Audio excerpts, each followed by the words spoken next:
les gens, ils ont du mal à comprendre en fait comment un enfant de mon âge peut faire tout ce chemin-là pour venir ici.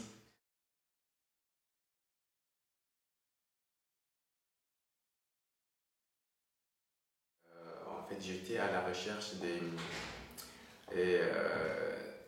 vie paisible et une vie où les enfants ne sont pas maltraités, une vie avec une cadre familiale parce que j'ai grandi sans mes parents.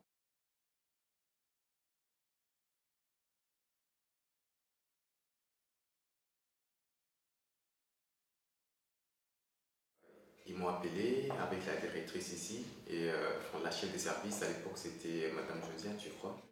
Ils m'ont appelé, et, voilà, ils m'ont expliqué les règles ici, et, voilà, ils m'ont tout expliqué et ils ont vraiment mis un service efficace et, qui m'a permis de comprendre le fonctionnement de la vie ici en France.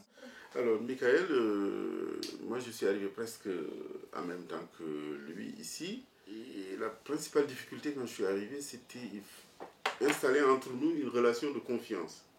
Parce que Michael a eu un parcours, comme vous le savez, difficile. Et à chaque fois, il a été victime des adultes, donc de la folie des adultes. Alors, comment on va faire confiance à un adulte qu'on ne connaît pas? C'était très difficile au début. La relation de confiance a commencé à s'installer. Et du coup, je l'ai accompagné sur le plan scolaire. Ouais. Et les difficultés que je peux déjà rencontrer, ça vient de moi en fait. Le temps que je me ressaisisse, en fait, le temps que je comprenne les choses, le temps que, voilà, que j'accepte voilà, d'être un enfant. Voilà, en fait, c'était ça les problèmes que j'ai rencontrés ici.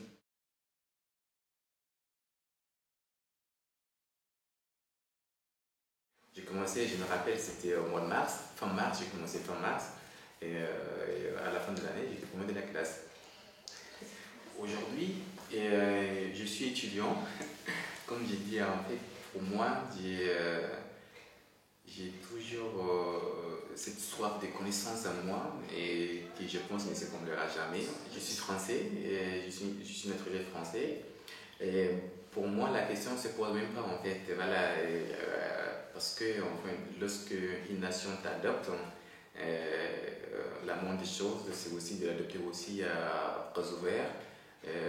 Donc pour moi, avant même que je sois français, je me considère toujours comme un français. Je voudrais que l'humanité ait une autre façade sur les enfants. Voilà, je voudrais qu'ils comprennent vraiment que les enfants, c'est eux les hommes de demain. Et comme moi, la France, elle a cru en moi. Et voilà, aujourd'hui, je suis là et j'ai grandi. Je contribue aussi à la société.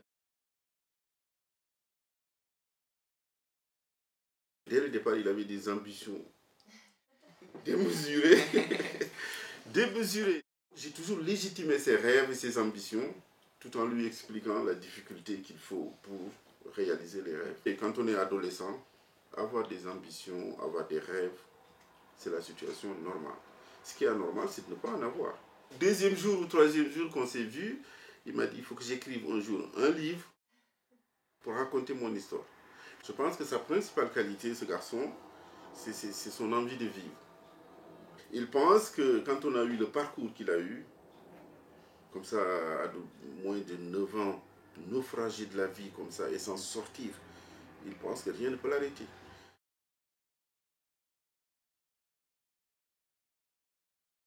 Il n'y a pas que mon histoire dedans, parce qu'il y a aussi, comme j'ai dit au début, que je suis quelqu'un de très sociable. Voilà, je vais à la rencontre des gens, donc je leur parle, je recueille aussi leurs témoignages aussi, leur regard sur le monde, et, aux États-Unis, en Afrique, au Maroc.